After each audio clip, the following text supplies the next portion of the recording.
Hey Ken, Hey, Chris. how's it going? It is going well. It's been a It's long time. it has. I was trying to think when was the last time we actually saw each other. I think it would be at Lorna's Festschrift sitar meeting in Utah long ago. Yeah, that would have been, oh, I have no idea how long ago that was. It was pre-pandemic before we all turned into rectangles. That's right. Yeah, that's right. Yeah. Yeah, and you've moved a couple places since then. I guess you're at James Madison and now you're at Shiva. Yeah, yeah. So I was went from Utah to Virginia, James Madison University, and actually I'm the family's still in Harrisonburg, Virginia. So I'm talking to you right now from a wood paneled basement in the western part of Virginia, and Let's see. my job is in New York City now at Yeshiva University. So I do a weird life of compartmentalized academic clinical guy and then family guy and going back and forth. Right. But the SASB you take everywhere, and we can even see the SASB over your shoulder there. So Yes. that The stays with you. the gift from a student who like coded all of my or a bunch selections from my emails as an advisor over time. And it's not too horrifying. And in between the commute, are you still able to play some music? Uh, yeah, actually, before we got on, I was messing around here on my classical guitar, Oh, trying to nice. memorize pieces that I said to myself as a 20 something, like, I'm going to memorize a bunch of classical pieces, and I'm now in my 50s still working on the initial intention. And that's with fingers, nylon strings. Yeah, yeah. Ah, cool. Yeah. But when I'm not doing that solitary activity, I'm a bass player mostly. So yeah, I know this about you, and in fact, I was Yeah. listening to some of your bass compositions on Oh, Spotify earlier, and oh, even were playing. I you? was even yeah, in case your fingers were buzzing or ears were ringing, I was even playing along with a couple of them. And I have a question, Oh, which what do is you, yeah, Chris, what do you play? Have we talked about this before? I don't think we've talked. I was just playing with my guitar over the top of your bass. And so Oh, the nice. album that you have that's like just bass and drums is perfect for playing over the top of.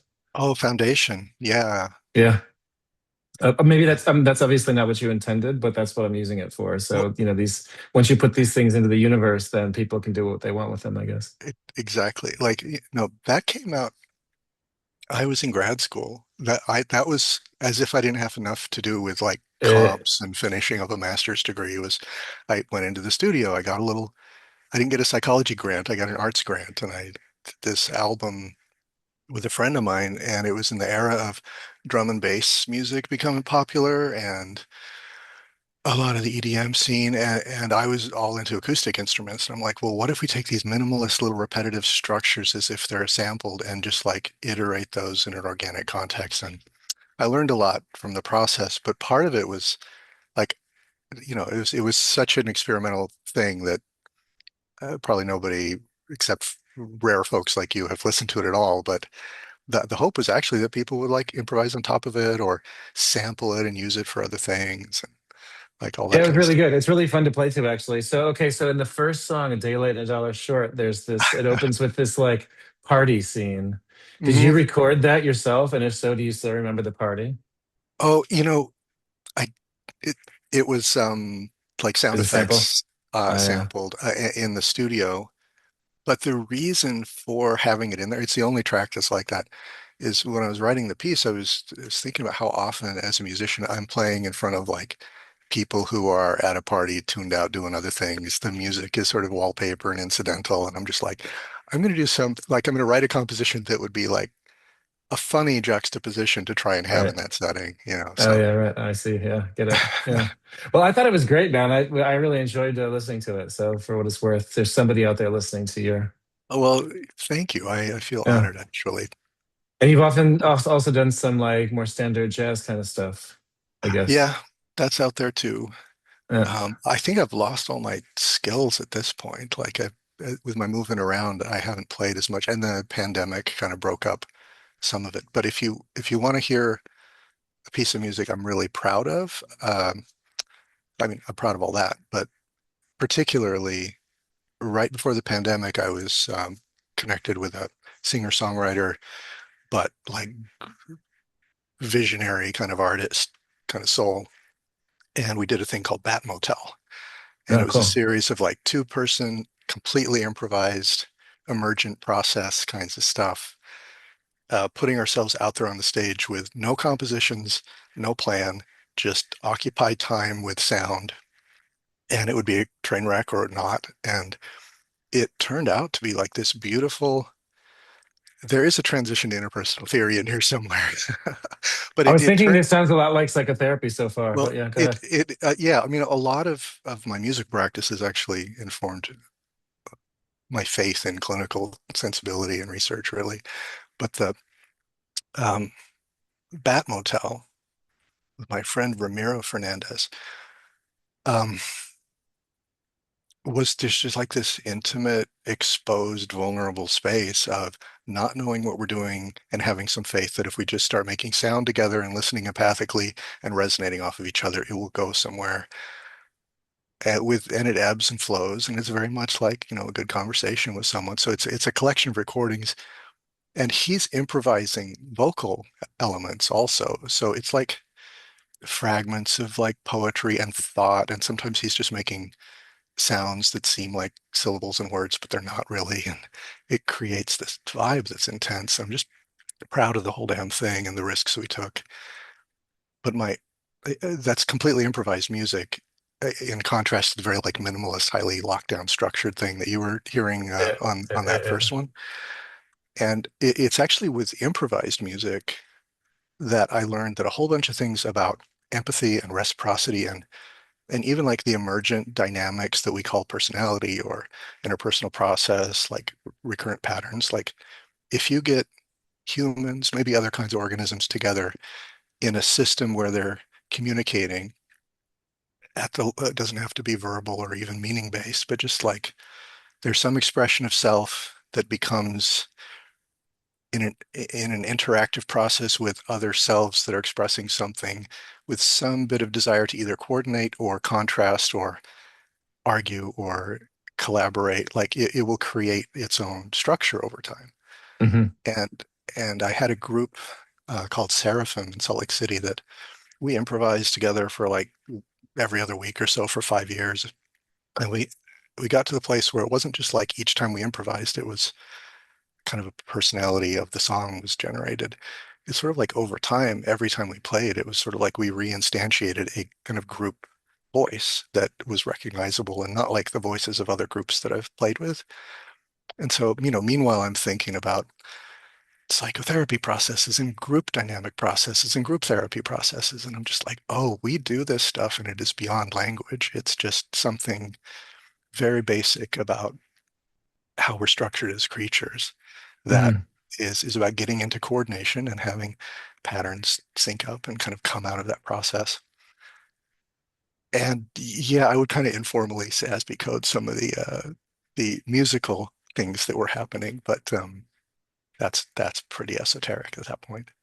One thing I do when I teach an interpersonal psychology class, one thing I do is I use Chain of Fools by Aretha Franklin, and I go Ooh. through because there's quite a lot of interpersonal dynamics. Like I like him, but I know that he's not being Mm-hmm. nice to me at some point. So there's all these like interpersonal things that are going through the song. But you can do this with basically any pop song. You can just and so I'll Mm-hmm. have my students say like, give me any pop song where the lyrics are English, and just live code them maybe with the single surface interpersonal circumplex. Mm-hmm. But you can, so oh, there's an agentic motive. Oh, there's a warm behavior. You like this, it's so reliable that you can do this with the content of lyrics of songs, but also Oh right yeah. with the way that you're interacting with each other because you can get a little off and dissonant, a little disconnected, and then come back together. Sometimes you're in charge, sometimes I have to be in charge, sometimes we're Mm-hmm. enmeshed, and sometimes we're kind of doing our own thing and we have to figure out a way to get back together. Mm-hmm. Mm-hmm. No, it's everywhere. Like once you start, well, I was about to say, once you start seeing the world through like an interpersonal lens, you just everything becomes relational and interpersonal in particular. And then even like relationships with non-other individuals, like communities or concepts or Sure. constructs, you can project interpersonality into them very easily. But the reason I then paused and said, "Oh, I was about to say," is like I think that's probably the natural mode of most people. I think psychology training often channels us into thinking like, well, just pick up the emotional track or just pick up a cognitive track. And it's like, you know, all that infrastructure of feeling and sensing and meaning making is about navigating human spaces, and it's about Right. supporting how relationship processes go. Yeah. So I've heard I of think the artists never had to go down those paths and come back again. They were just like, my right. relationship is like this. Let me sing about it. Right. Yeah, and not be systematic about it. Yeah. But the point is that I heard some podcasts where like it didn't happen live, but the story was like a chemist and a biologist were talking to each other, and they realized that the way molecules disperse when there's space, the patterning that they go in this way or something like that, is exactly the same as like when bees leave the thing and they have to figure out where to go find stuff. That like Mm. the somehow the pattern is exactly the same. So there is something kind of like nonverbal. Uh-huh. uh Cosmic is too metaphysical to say, but there's something like about patterning that like, and so what's interesting about music, psychotherapy, conversations, whatever, is that like on the one hand, you sort of have to try in Hmm. strategic moments and have a plan. On the other hand, a big part of it is just like letting go and letting the kind of natural patterning take over. And certainly with music, certainly with some of the kinds of Yeah. music you were talking about, Yeah. like this project that you were talking about, the Bat Motel, it sounds like a lot of it was just letting go and seeing what happens. And then sometimes it doesn't Hmm. work, but a lot of times it's like, wow, I can't believe that that happened. Yeah. Yeah. I started calling it noise making rather than music. Um, th there is something extra about that, though. I'm not sure about the molecules, if it's extra for them too, but at least with us humans, like when training psychotherapists is kind of what I'm thinking about right now, which is also like training the musical voices of Bad Motel.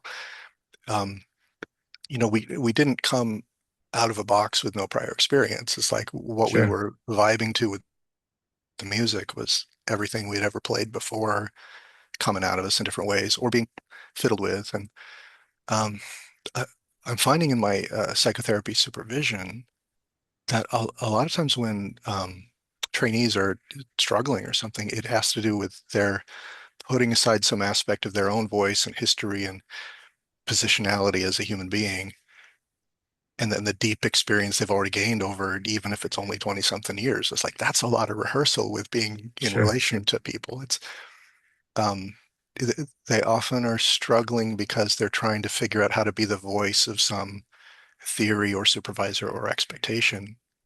And a lot of times the correct relatedness actually comes from figuring out how to be themselves, not Mhm. to put aside everything about theory or practice, but to figure out how to own it authentically so that they can just attend to the signals that they're used to coming in from social relationships or family relationships, not lose that they have a different frame in psychotherapy, but hold on to the core of themselves.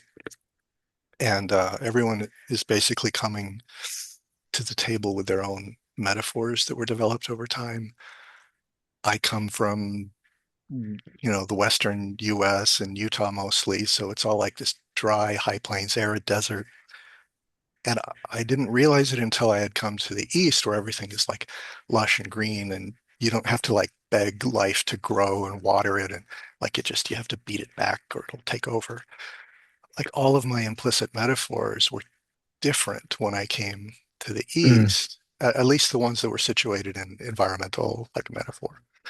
And I realized I was speaking and relating to people with metaphors that weren't clicking for them, and I had to kind of shift. And then I started hearing like, oh, my different trainees are all coming to the table with their different metaphors, and there's a genius to them because there's universality that can help them connect to other people from their own voice. But you can't just like give up all your own history, Right. patterns, metaphors in how you connect with other people. So how This did I happens spin with off on age. this? Yeah, Yeah. this is how it happens with age too, right? Like examples from like pop culture from the '90s don't really play Oh my that God. well with students these days. This is not, this doesn't work. I had to go watch all the Harry Potter films just to be current All for a right. while with Yeah, everybody's metaphors and references. And now I'm like, that's old hat now too. So totally. Yeah, you got to keep up, man. Yeah, yeah. there's something funny about this thing with psychotherapy.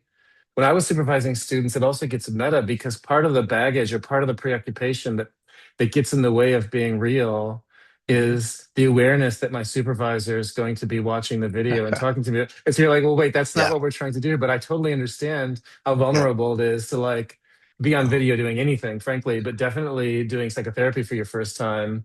And then oh, knowing that completely. the person who's like evaluating and teaching and watching you is like going to be scrutinizing I mean, if that gets in your head, then it's very difficult to be present with the person you're sitting across from. Oh, absolutely.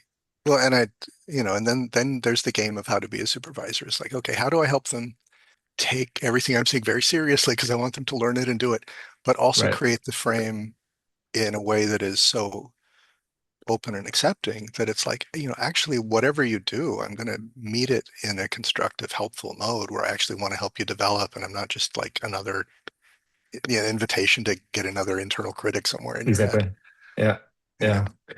Yeah. So one thing that we've sort of been talking about at a broader level is like how you balance things. And this has been super interesting to me to think about at my career stage. And I ask Mm, people about this all the time. So like, I mean, you do supervision. We just talked about this. You have a clinical practice, I think, right? a little You're one, yeah. teaching, you're doing research, you're also involved in societies and various administration kinds of things. You had, I think, had some heavy admin sort of stuff at various places along the way. Yeah, still a So program director. Jeez. right. Yeah. Yeah. So how do you think of, and then by the way, you have to commute from Western Virginia to New Yeah. York to be able to and play and make time for music and relationships, et cetera. So yeah, how do you Uh-huh. think about like your work in terms of the distribution of the things that you do and how Oh much my is it God. effortful or like accidental? Because we can also get into that of like all of a sudden doing all this admin that I never signed up for. Yeah. Uh, Oh my God. What a great question. I don't really know an answer to it. I think that I probably look overextended and like some insane workaholic to others, and maybe I am. I do kind of like how my partitioned life allows me to just, stay late in the office while I'm in New York. And the trade-off is then when I'm at home, I'm just very at home and I don't think about much else. mhm. But I do have a lot of things going on. And I do tell my overworked grad students in particular that this is not the model to use. Like, if you're going to have this as your life, please talk to me more about how I do balance it because what you're seeing is not everything. And then Sure. also know that grad school is like an unsustainable lifestyle itself and that you get choice afterwards, Right. or at least you should. Hmm. And I think what I've always been attracted to is to having a diversity of things going on, and that brings energy to me instead of draining it. I'm not sure exactly why that works for me, but it does over time. Like if I'm only doing one thing, I think I get tired of that. And when I talk to maybe trainees who've gone on and they're in practice and so on, like one of the frequent meditations is how to balance their life that is feeling like all clinical practice or like a relentless sea of faces and conversations. It's like how to break that up so that the self also gets nurtured.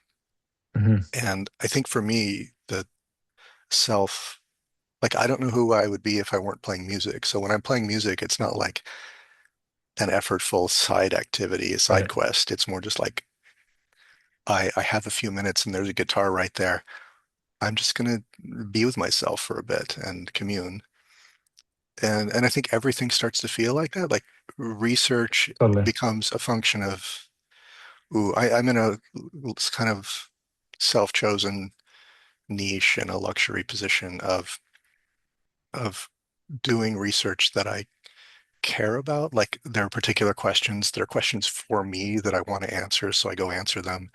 If I can get funding, that's great, but usually I can't. So because it's not obviously linked to some kind of like national health priority or something like that, or a Mhm. foundation's mission. So I'm just like, well, I still want to answer the question. So like I get excited about scientific questions and I go answer them, or I try to bring teams or students together to help answer questions that come from wherever they come from, but they come from me, so it brings me energy to do that activity. And clinical work is like a refuge. There's something about IRT. I think clinical work in general, but something clicked for me with Lorna Benjamin and IRT and the work that I do now is seeing people. change and having a kind of like sense of kind of causally understanding why they're changing or why they're stuck or what brings them to where they are. Um, it's just like incredibly gratifying in a way, even though I work with personality disordered people and suicidal people and folks who are stuck in different ways. There's something about being able to see through someone else's eyes in a way that allows us to connect, that even if there's tons and tons of like pain and stuckness in there somewhere, heartbreak, it's still deeply enlivening for me too, and I hope for them. That's the Mhm. goal. Sure. Yeah. And so like that brings me life. Teaching, I think, is a heavier lift for me, actually. I'm a natural introvert, and talking in front of folks, I get that.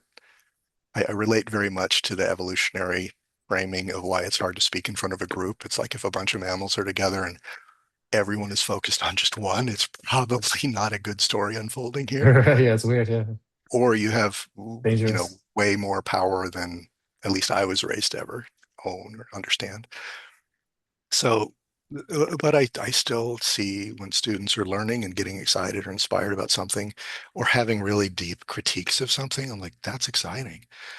And so then to balance all that out, I like take, all that social interaction types of things. I take long bike rides or make sure to meditate in the little space of time you have when you walk from the parking lot to the building. Or like you find your pockets, and at least for me, the balance over time is kind of improvised, but as long as I'm touching all the parts of myself, it eventually balances out, I think. Yeah. But from an outsider point of view, I think I look like I'm doing too much, and maybe I really am. Well, it sort of depends. I mean, two things that you said that really resonated with me is one, the diversity of things that you can do. So you can edit journals, review for Mhm. journals, you can write papers, you can work with students, you can mentor graduate students, you can do psychotherapy, you can consult with people. There's all Mhm. sorts of things that you can do. Mhm. And the sort of trying to figure out a way to maximize the degree to the which the time you're spending is intrinsically rather than extrinsically motivated. So like I think Mhm. people say the same thing of all of us with our kind of job of like, why are you doing all these things? Like you seem like a maniac. But Mhm. and maybe you do, but like I enjoy most of the things that I do on a regular, like moment to moment basis. And Yeah. I sort of just do whatever comes into my mind. Like I have a schedule of all the things I'm supposed to do. And sometimes you're like, oh, I've got to get this grant in or whatever. But Mhm. mostly it's just like I wake up thinking like, oh, that's a thing that I want to do today. So I sort of focus on that and then I do something else. And it all kind of evens Yes. out and gets done in the end. And it's because I wake up thinking I want to do it. And if it felt like a long list of shit that I had to do, it would be Yeah. overwhelming. And I think, the one thing I think about when I recall my fellow graduate students when I was a PhD student, or when I think about the students I've mentored, is that some people seem to feel like that. Like there's just so much stuff to do. And I Hmm. think it's not so much that there's so many things to do. I think it's that I don't really like the things that are on my list of things to do. Right. And Yeah. so there's this kind of implicit idea that all PhD students should try to be like the professors, which doesn't work with the math because there's not enough jobs for that. Right. And so, Yeah. I mean, maybe Yeah. you're in a more applied program and there's less of a press, but like in the programs that I was involved in, Hmm. this is the idea of like you should try to get a research job because that's like the best thing. It's obviously not true for people. It's obviously not true for society because there's not that many jobs. And so I've Yeah. spent a lot of time talking with students about like, well, but what do you really like doing? And if Hmm. you find the thing, I mean, if you're in a PhD program, you're probably pretty smart, you're probably pretty conscientious, you probably have some level of resources and privilege that allows you to have choices. Like, Hmm. why don't you figure out the thing that you really like? And then it won't Hmm. be hard. It won't seem like a long list of stuff you have to do. It'll seem like, oh, I can't wait to get Well, to do that yes. today.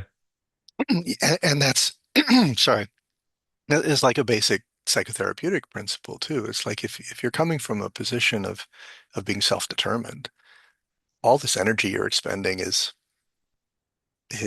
life affirming and Totally. exciting, and it's like love and affiliation is like everywhere, really, in relation to yourself, in relation to others. And um uh, uh, an antidote for when I'm feeling oppressed is usually reminding myself how I got myself into this mess of that Yeah, chapter deadline or the whatever it is I'm doing. It's like, oh wait, no, but I do this because I got myself into this and I said yes because it was an honest yes. Like I love this and I feel it's meaningful. And even if I've encountered challenges along the way, they're meaningful challenges. And now here's the deadline or whatever it is.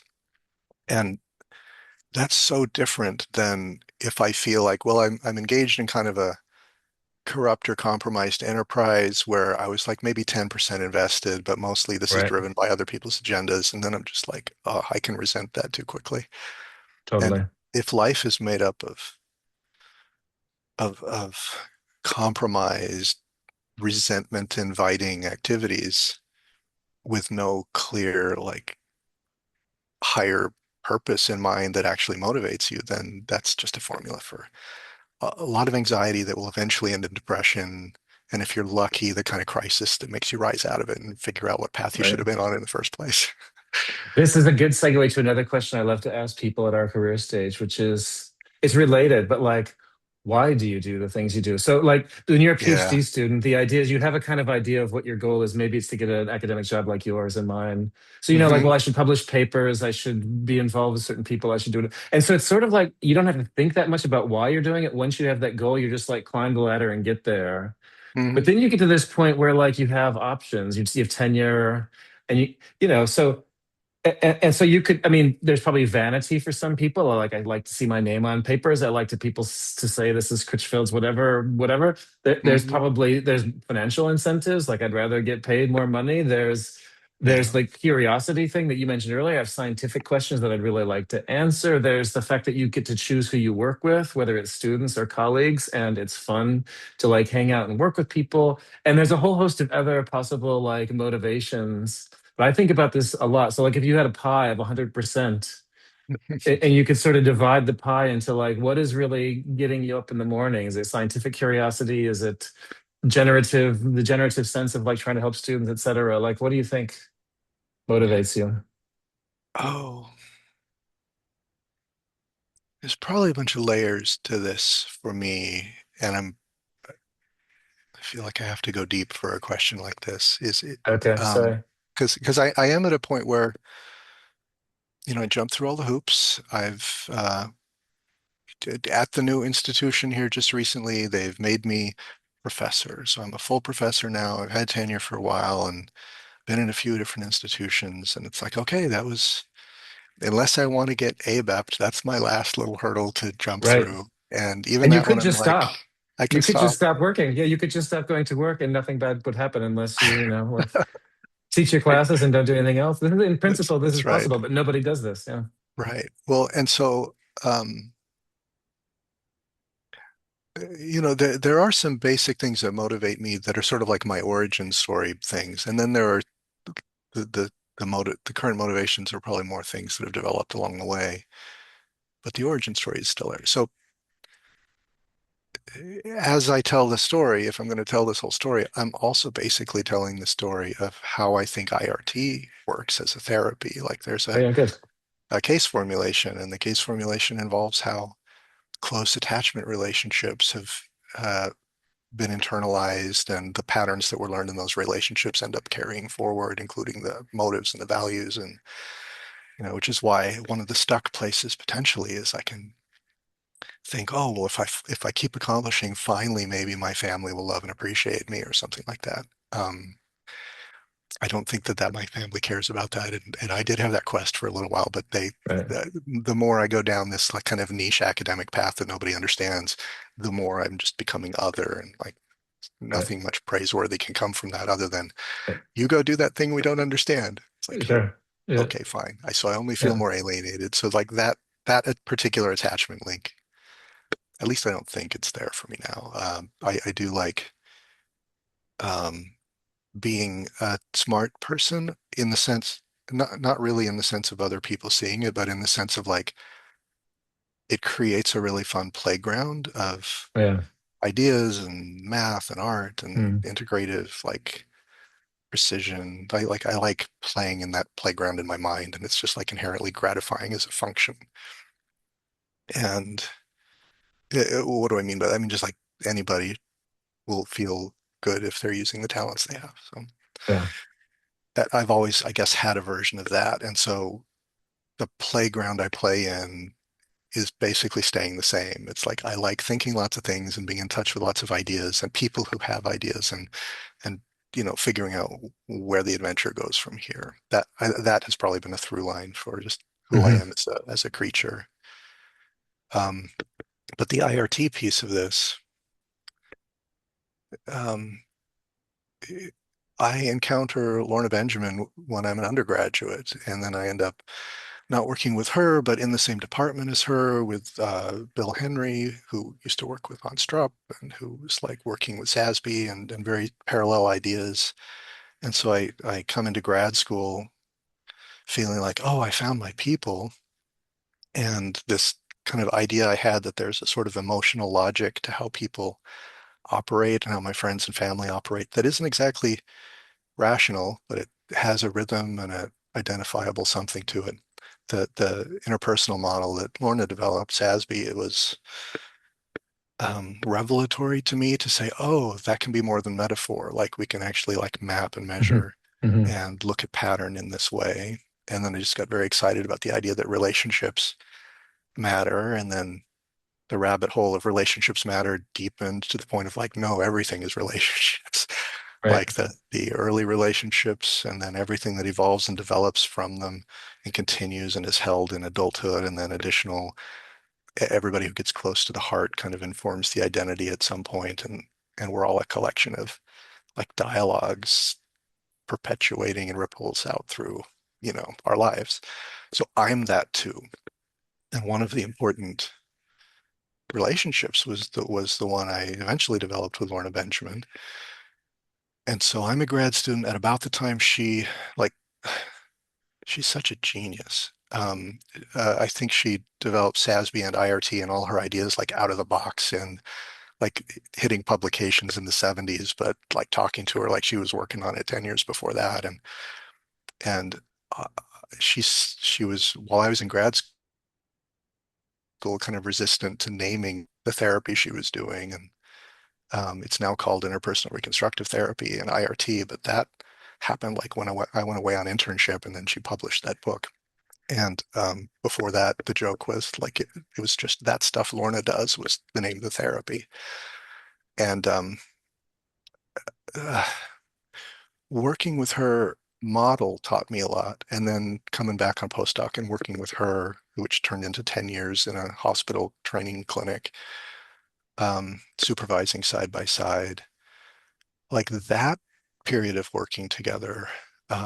I came in as a psychotherapy researcher full of everything is common factors and the dodo bird hypothesis is going to win out over everything anyway. So if I'm going to help someone test their theory, I don't want to just run horse races. And like, I've Yeah. never really had the question, does therapy work?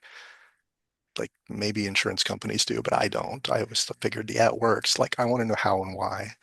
Right. And so it was always the mechanisms that fascinated me. And I thought if I'm going to help Lorna test her theory and this model of therapy, then I want to do a fair test and figure out how to do that. And so we worked together over 10 years to figure out, well, what really is a fair test for a therapy that tailors itself on purpose to be different and heterogeneous for different people. Right. But there's a set of principles that organize it and blah, blah, blah. It has to do with relationships and what patterns get internalized and how do you recognize them. And once you become aware of them, how do you help people shift or become motivated to want to shift them? Because often shifting the patterns means giving up loyalty or sense of connectedness with other people that you learned the patterns with, blah, blah, blah. So at this point in my career, what motivates me, I'm really trying to answer that question, is uh, I hate the metaphor that I drank the Kool-Aid, but it's the only one that comes in. It's like Jamestown Yeah. was an awful episode in humanity's life, and they didn't drink the Kool-Aid on purpose and blah, blah, blah. I keep saying blah, blah, blah today. I became a true believer partly through supervising side by side with Lorna and starting to do the empirical work of testing things and realizing, oh my God, this is like reliable and consensual. And I have a sense not that my therapeutic outcomes are kind of following the literature in terms of there's a probability that if I do my best with these people, about a third of them are doing great and 10% are going to deteriorate, and everybody in the middle I'll feel funny about, but we did some work. It started to feel much more, like I said before, like causal. And Hmm. so I deepened the sense of like, we need to get this stuff researched, at least sufficient that it's replicable and other people can pick up the baton after I'm no longer able to do this. And we can keep the integrity of the theory on point, like it needs to be tested and refined and so on. But the thing that Lorna always acknowledged is that even though she had developed the theory and the infrastructure and the measurement and um, invested in me deeply so that I could keep the ball rolling, um, she would acknowledge she didn't do a great job about building community. If anything, she was kind of like prickly and kept people away so that it wouldn't dilute what she was trying to develop and articulate. And so I think part of my mission now is to continue the research while also trying to do more dissemination and outreach Hmm. and in some ways invite people to learn IRT, ideally to get to kind of a high level of adherence and precision. But I think that the ideas embedded in it are so valuable that, even flirting with it in some approximate way is good. It's part of the learning process. It's part of tasting something to see if it works well and if you want to have more of it. And so this, I think, is what motivates me now, is how to Hmm. continue a tradition that I've come to care deeply about and that I think works gangbusters, like and brings like joy to me to do this kind of work. But I know I've internalized Lorna as an attachment figure, and I'm also kind of like, what motivates me each morning is the excitement of all this, but it's also kind of founded in a sense of like a commitment to a relationship and a network of people that's growing over time. And ooh, I kind of hate saying this because I was once upon a time a Mormon missionary who was committed to a different type of cause and belief structure. And part of what fascinated me and got me into psychology was kind of becoming disillusioned by that community that I grew up in and questioning myself about like, well, what is it? What is the human condition that we can come to believe things in ways that are so motivating and so Hmm. perceived as universal and true and so on? Uh, how can we believe things that can shift and change? How can truth change? And how do we con ourselves into the various kinds of loves that we have or the various kinds of pursuits? And I think it's that little caution in my mind historically that made me interested in like, what is the nature of the self and how is it constructed and changed? How do communities relate to it? But it also made me think like whatever rolls out from here, it can't just be metaphor and pretty talk. Like it needs lots of science around it because whatever we are as creatures, we can con ourselves. Like we're designed to be pattern detectors, but we're not neutral pattern detectors. Like we expect Hmm. certain patterns. We're very happy if we can verify them. So Hmm. science at least tries to keep us honest. I mean, Yeah. these attachments can be so powerful. I know that my attachment to my PhD advisor and to people like Aaron is has a similar Mm-hmm. sort of flavor to what you're talking about. And you don't Mm-hmm. sort of realize when you're on that side of it that what it must be like for them to have you. So I'm sure like Lorna's sense of you must be also so powerful and Yeah. so gratifying. But on the other hand, I mean, nobody's that I've ever met is like Lorna. I mean, I've probably only had five or six like real one-on-one, like Oh, meaningful really? conversations with her. But I Oh, mean, I would love to but hear what like your it's impression is not knowing her really well. I was having like weekly lunches with her, so I was like, right. Yeah, yeah. Well, I yeah. want to hear more about that. But well, it's like she can see through you, first of all. It's like Hmm. it's like she has the syntax. I mean, the syntax that's behind your shoulder there is like really internalized. So to the Oh, degree yeah. that she kind of knows the game, like she's playing chess and you're playing checkers kind of thing. So it puts you a Hmm. little bit on guard, but at the same time, it kind of makes you feel held. So it's quite unsettling. And I Mm, think there's just not much bullshit. And then the other thing with her is that you said that she's a little prickly. I don't know if she's prickly, but she definitely is no one to mess with. Like she doesn't suffer fools gladly, no. and so like it just feels kind of intense. And I mean, I really envy you for having worked with her so closely. But yeah, what was it like day to day and having these lunches? And I mean, Well, she's with me certainly was warm and brilliant, and we would have wonderfully picky conversations with me trying to, push back at something she was saying, only to learn like, yeah, I was wrong. But for very good reasons, it would become articulated and like drawn out on napkins and like, oh, like, okay, I see the point of view. So she was willing to engage in a good chess. I think she enjoyed a good chess game. She subscribed to like math journals, like because she right, yeah, enjoyed like the fun of the puzzle solving of it all. And so I think a lot of her delight was actually in solving puzzles, but then also would invest to anyone who cared to come close and kind of engage. Is like she wanted to teach it and have verification and conversation together with folks about it. So it was always, nothing is really true unless it can be data based in some way, in yeah, some really clear way. And she meant it at a rather fine grained level where it's like sentence by sentence analysis or just articulating hypotheses at a high level of detail and then discussing them. So like this is what lunches would be interspersed with like commentaries about politics and the world sure, and reflections on our own lives and how we got to be who we are and um, a lot of case consultations about clients and very compassionate ones. Like the compassion sat right alongside the precision and that math mind was just the sense of how people make sense and how so often the stuff we call psychopathology is coming from a place of someone really, really trying hard not to break their own hearts over something that yeah, they can't accommodate. And so when I said prickly before, I think that's actually a word that other people have used. I guess I've just picked it up. It is a bit more like there's a focus and an energy that is both warm and precise. And when you're on right, the receiving end of that, that's kind of an unusual position to be in. right, And so when I play tapes of her consult interviews, uh, I think with the rising generation of trainees and clinicians, there's been a sense of a question around what empathy is or what validation looks like.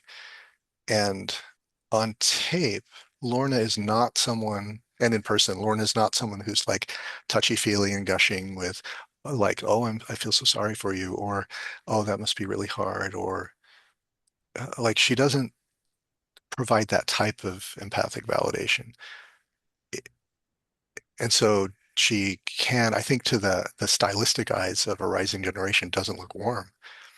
And yet then they're puzzled. It's like, but why is the client responding in such a powerful way to what's being offered here by this? Why do they obviously feel so understood and heard and validated? right, And it's because her manner of expressing empathy was basically to repeat back with precision what she had heard, not parroting at all, but like saying yeah, something that showed that she not only understood it, she understood it so well that the question that comes back is a furthering response, showing her own engagement and curiosity about solving the puzzle of what they're bringing to the right, table. And the only way to have asked that question is to have fully understood the thing that just totally, was said.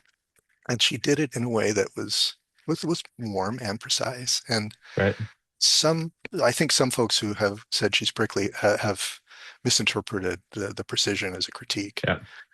Well, being And a woman didn't help in an age of oh sexism. God, She was yeah, sort of, she was sort of in a world where the interpersonal people was sort of going in a trait direction, and she was sort of like resisting the trait thing. So I think there's yep, that part. But I also think, like the last time I ever talked with her, her health had started to decline, and she was having a little trouble getting around and stuff. And I offered Hmm. to do something like get her a glass of water. I don't remember what it was.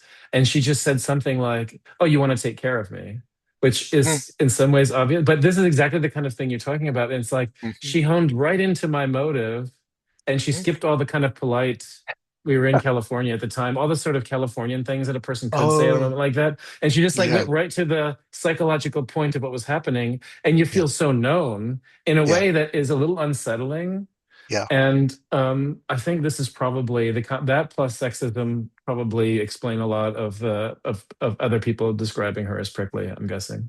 yeah, yeah. Well, and and thank you for how you invested in bringing her voice forward, especially in her the piece that I read, was it like on Being Me or something like that, Oh a yeah, brief history of me. And yeah, she would talk from time to time about the misogyny in her career, what it's like to be a woman in her era. You know, she's born in the 30s and then right, was working with Harry Harlow in the late 50s into through the 60s, and then like worked, was supervised briefly by Rogers and worked with Carl Whitaker, like all these big names. She's sort of like a Forrest Gump of coming up through the world of being yeah, trained by important people, yeah, and then steps into her own over time. And she would tell me stories about mostly, male figures coming in, sort of swooping in to pat her on the head and tell her good job while also kind of like co-opting her work in different ways and her needs right, to sidestep that or find ways to defend herself from it. And the genderedness between us would come up from time to time. Um, oh, I guess I don't want to get into too many like gossipy stories, but like there were reasons for it that had to do with like people swirling around at the time. hmm But there were times when I just had to be very, very clear about my positionality as a guy in the world. Is like I I want to make sure that as I carry all this stuff forward, that it's very clear I didn't make this stuff up. sure, I believe in it and I'm going to build on it. And I hope that I can offer things to it uh, that are helpful, but, but, but I don't want to steal it. And I don't want to claim that I did things that I hmm didn't do. And I want to make it clear that this is not Ken Critchfield's IRT. This is Lorna Benjamin developed this. At the same time, she was so kind of like me, I guess, goosey about being at the center of something, so like not narcissistic in this respect, is that she, even she would write as in, this is IRT theory, or IRT theory says. And I'm like, there's no IRT theory that yeah, can that's you, say, like, that's not a right, verb that a right, theory has, right, but like you're saying you say. right, But she would find a way to place that voice in her own writing where it's very clear that she is like the powerhouse thinker behind this. At the same time, she was always trying to say, this is not about me. This is about human nature. This is about the theory. This is about nature of nature itself. This is about helping patients change. And so I want to make sure that both the pointing to her and to the deeper meaning that even if she or I or IRT or everything goes away because we all forget or something, like human nature is going to continue to be there waiting right. to be discovered in exactly the same way. And so, yeah, no, she was, I have to speak in past tense now. Like I think you know this, lost her memories and has deteriorated. She's in her 90s. She's happy and she's physically like healthy and doing cool things in the world, but I don't think she'd remember me at this point. Mm. But it's been such a, I don't know the right words, honor and privilege sort of fall flat. Like it's that kind of thing, I get it. Yeah, like a deeply held sacred honor and privilege. Now it's too mm. religious. It's like Mm. there's Yeah, I get some it. set of words that are like, I can't believe I've been so lucky to have a career that has interfaced with her and to be given the responsibility really to try and do something that honors that. I think that is part of what gets me excited and keeps me alive and awake every day is the connection with her, but also the way her work points to the human nature itself which then gets validated through my own experience of like, yeah, my case formulation, who I am relative to my family, like that, it's in me too. Right. It's in Yeah. my patients. And then I play like improvised music and I'm like, oh, it's here again. Like, SASB's back. Yeah. SASB is everywhere, copy process, internalized relationships, attachments, they're all over the place. I gave you one homework assignment. Oh, yeah. And I wonder if we could maybe close with that, if that's all right. So I thought Sure, maybe you sure. could solve an interpersonal problem. And I think the assignment was a client during sessions is like agreeable and seems to be interested in what you have to say, but then doesn't follow through between sessions. Mhm. And progress is stalled. And both of you seem frustrated. You're starting to wonder, like, what's going on. The client stays kind of warm and submissive during therapy, frames the frustration as with themselves. I'm just not trying hard enough. It's not the treatment. It's not your fault. Has Mhm. difficulty taking autonomy. So if you want, I can share SASB here. Ah, okay. Uh, um, let's see. Maybe do it this way. And sorry for old man technical difficulties. Can you Oh, I see know the that? feeling. Yeah, yeah. Okay, so how is so? I mean, I know that there's a lot of variation, and it depends on how this is happening, et cetera. But like in general, Mm-hmm. if a graduate student who'd never heard of the SASB were Mm-hmm. watching this, how would you walk through like how you would think about a case like that with SASB? Oh, well, sure. Uh, the most of the story, or at least where it starts, as presented, is on the focus on self surface. So like the patient is doing stuff, and the stuff the patient is doing in person in conversation is warm and submissive, like it's in trusting space. So it's on the focus on self picture there in the lower right, friendly accept. And then the conflict and the paradox of the story is that this is not the whole story, that they're also in a 180-degree opposite position on focus on self. Well, it's a not complying. So it's high on the model is the not following through with assignments. And then there's sort of a question mark like, and is it hostile? Mhm. Over time, the way the pattern continues on, there's a tendency to say, well, like, okay, well, they're walled off, they're taking hostile autonomy. But then the plot thickens as the rest of your narrative starts to say, like, oh, but they blame themselves for it. It's not like a hostile withdrawal. There's no sense of you're missing something as a therapist, and now I am like uh, complimenting being ignored by walling off. It's more like, oh no, they blame themselves for this situation. So now we're on the bottom diamond in the lower left where they're controlling and blaming themselves. They're criticizing themselves is that position. So I'm like, uh, there's the friendly accept, there's the oppressed self, there's the question about what does the non-compliance mean? Is it's a not submitting, but a not behavior doesn't exactly give you a landing place on the model if you want to be truly precise about it. Apparently, I am being perceived as warm and probably controlling because I keep asking them to do something. So friendly influence up there. I'm not getting the message that I am neglecting them or ignoring something or doing something that's out of context that would put me over in the invoke hostile autonomy, the upper left position. So I've got this theory hanging over the thing is how do we explain the non-compliance? How do we even characterize what it means? And apparently this is bubbling away now long enough that patient and I are growing frustrated about always having this kind of conversation come around. So it's clearly a pattern that we're dealing with. So something's maintaining it, it has some meaning. We need to get our heads around it.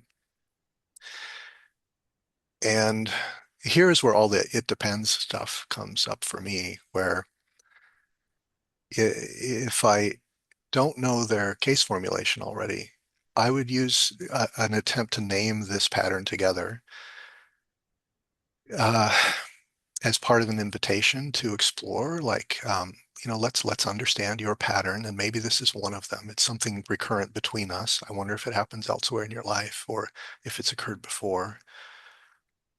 and to see where that takes us. It might take us to places that kind of are frustrating from an interpersonalist's point of view, where it's like, oh, it's just my ADHD. I just forget. It's like it's a move into the symptom as a way to say, we have a dance between us, but it has no real meaning. It's just I struggle with this. If I accept that at face value, then it's just like, oh, okay, well, let's get more clever together about what would be a better way to accomplish the goal that we're sharing about what the homework was trying to accomplish in the first place. Maybe it's the manner of its implementation rather than its meaning that we can work with.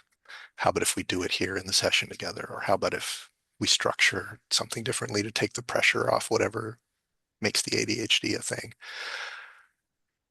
Another branching pathway would be, well, even the ADHD pathway might be like, yeah, it comes up all the time. It was always there at school. I could never get anything done. And so like then it might have other interpersonal stories accumulating about it, and I was always made to feel to blame for the thing. Maybe we would have to like abandon the entire project of getting a homework done and to say like, oh, the thing that as a more psychodynamic type of person, when I assign homeworks, maybe too often, I don't even expect, can this go on tape? A client might listen to this. Like, I don't always expect the homework to be completed. I am usually interested in what is going to push back to stop the homework from being Uh-huh. completed. Hmm. And so if what pushes back is I forget and then I start blaming myself for it, Hmm. and then I learn that, oh, well, that's a pattern where if I say yes to someone and then I'm unable to complete it, I end up blaming myself. Then that entire sequence may be the pattern that matters more than whatever the assignment was. It's like, well, what's this thing about blaming yourself when stuff falls through? Can we partner around what that means and explore it? And maybe that's got a long history. Maybe that will be linked more to attachment figures and the idea of what is fair to um, to make attributions around and what isn't. And if it's ADHD, it's like, okay, well, let's work on this pragmatically together. And I accept and love you and hope you can accept and love yourself over time. Let's just work on it productively. Hmm. But it might be some other story that we navigate through, like Lorna's passive aggressive APA It's a great patient video. tape is a great Yeah. video. And Yeah. it's someone who kind of has this format. It's like they Yeah. start off with an alliance rupture in session 4, but you don't know it's an alliance rupture, but it's session 4 and he still hasn't brought back the consent forms and they've talked about it before and he forgot again. They were on the kitchen table this morning and then my wife started in on me and then but I mean to bring him in and it's just I'm sorry, it's one of those things. And then that person's case formulation is actually a lot of really kind of torturous history with authority figures making demands and then becoming incredibly punitive, but in a context where the not following through with the demands had this function of holding on to some shred of a self that could choose and have agency. And so in that type of scenario, the same kind of story might come up. But if I know that the case formulation, if I can discover that the case formulation is full of these stories, then I'll know that the need to oppose my control is actually a need. And it's a need that comes from a place of wanting to preserve the self or navigate a history of expectations that maybe came out of traumatic developmental circumstances, in which case, like homework noncompliance just becomes the tip of an iceberg that says, Hmm. oh, this is something that whatever the homework was about, it has produced an authority figure perceived in me relative to a person who both wants the authority figure to be a good, reliable attachment, but also fears and pulls away and kind of avoids the whole Hmm. frame. It seems like we're creating a reenactment here between us in which you end up blaming yourself, and I'm not sure that's actually fair either. So, can we unpack what this is like for you, how we get here? Do you agree that this is the story? Um, they might be so activated in that version of a red story that they can do nothing but agree with me when I offer the interpretation in a way that I'm not sure is authentic, which happens in that passive aggressive tape that Lorna does the demo with. In which case I try to move forward with, good faith and see if we can make incremental progress about um, almost meeting a critique directed towards me as the authority figure with some delight and excitement, like, oh, I'm happy you're telling me this right now, Hmm. somewhat paradoxically, because at least you're not blaming yourself, and it provides information that we can work together with in good faith. And I'm not going to punish you for it. Is there some part of you that feels like I might be like that father, or whatever it is? So the SASB model helps me like navigate, well, where are we as the basis of the question? Hmm. And then to answer the question, I'll be looking around for where and when do the same codes kind of ping in the person's both proximal and distal experience, and then use that as the basis for negotiating. Well, the theory is that the stuck place is sometimes about us, but sometimes it's about us as just like stand-ins for the way it used to be with somebody else. Hmm. And So continues to be that's with people. yeah, and so that's how I would meet that. I do think very much along with Lorna that these aren't really traits that people have. They're like they become trait-like because they become such entrained, practiced ways of being that they just kind of naturally come out. But the mechanisms behind the scenes are kind of like an active invocation of that father in my head, or the projection of my expectations about dad onto you as my therapist, and then how I play that out because I need to respond in a motivated way to protect this or that that matters. Hmm. So that's my story, and I'm sticking to it. It's a really nice illustration how SASB is kind of the time signature, the key signature, but then the richness of the person's actual story has to kind of like fill it out. Oh And yeah. how the repetition of past relationships, current relationships, this relationship, once you see all that coming together in the same kind of patterning, you Mm-hmm. say it's not a trait in the sense that there's other patterns too that matter, but this Mm-hmm. is the one that's happening now, and it seems to be the one that gets in the way in lots of other places. And now we kind of have a syntax or a time and key signature to Yeah. sort of describe that, so that you have a shorthand in your head. You Mm-hmm. probably don't often tell patients like, here's SASB and this is the codes or whatever, but you have a kind of like shorthand Mm-hmm. that really allows you to organize your thinking about this quickly. Yeah. Well, and because I haven't done it as well as Lorna has, but I do kind of have the SASB in my head so that when I'm summarizing the patterns, I am using the language from the Totally. model often. Mm. And I do maybe more often than you might think. I will bring in the actual full model with all Oh yeah. 36 points Hmm. into therapy, usually not to debug a transference type of countertransference relationship moment, but to look at maybe a historical relationship or something that's Hmm. kind of more at a Hmm. distance external to the Hmm. therapy Hmm. as a kind of practice ground, especially for people who are a bit more cognitive or want structure. Right. Yeah. And because it's so detailed, I kind of don't even explain its structure. I just say, here's a bunch of words to describe relationships, and Right. over here it's a bit more hostile, over here it's a bit more friendly. Down at the bottom, it's about more uh, you and them together, and up at the top, it's about more you and them separate. And there's all these combinations. See if you can find where this relationship Uh-huh. is on here, and then how do you respond, and how do you feel about yourself, or where would you like this to go in terms of a goal for where we get to? Yeah. And and sometimes that process helps them create a mental map of their own relationships that we then like exploit in therapy because we have a shared way to Hmm. navigate it, and it Right. feels more doable for them. And I used to just go in with the cluster model, the simplified version, and I ended up having to explain things about the model and take up 15 minutes of a session just orienting them. And I thought, oh, the full model will be too overwhelming. And somehow I found like Works better. there's, yeah, it works better. They get excited about it almost like I brought in them their astrology chart, the full charting, or the Enneagram or something like, oh, Right. there's so Yeah. much Yeah. filigree in Right. this. I Right. can build myself Right. into it. Right. And once I discovered that, it became almost like not so much a cognitive intervention. It feels more like a play therapy intervention. It's like, where do you map yourself in this structure? And let's talk about it. And what do you think? And develop This would questions. be a this would be a really cool study. Actually, I thought about, because I've done this too with clients, not with necessarily a Have you? SASB, like a PAI Mhm. profile or a different kind of. And sometimes it Yeah. can be really powerful, and sometimes it's just like obviously not the right move. It would be overwhelming, or it would make people feel dumb or whatever, and or Hmm. just waste a lot of time. And I don't Hmm. know that anybody's ever done a study like this, but I think we have as clinicians a very strong sense of like what moderates when it would be a good idea to introduce this kind of thing and when not. And Hmm. so maybe that's a Hmm. research idea for a graduate student out there. But I think Yes, sounds good. our time is coming to a Oh, close here, Ken. It was great yeah. hanging out with you though, and You hopefully too. it's not doesn't take another pandemic to for our path. We're on different Our continents now, but paths to hopefully at cross. some point in Hmm. the future we can hang out. Well, I am trying to work with a colleague to maybe do some trainings in, I think, Switzerland. Oh, Like in one cool. of the cantons in the south near Italy. Like I have an Italian colleague who's Casino, yeah, interested. sweet, yeah, great. Well, that's Yeah. just a So, couple hours by train under the mountain, okay. or a few So, more hours over the mountain, depending on so which way you want to go.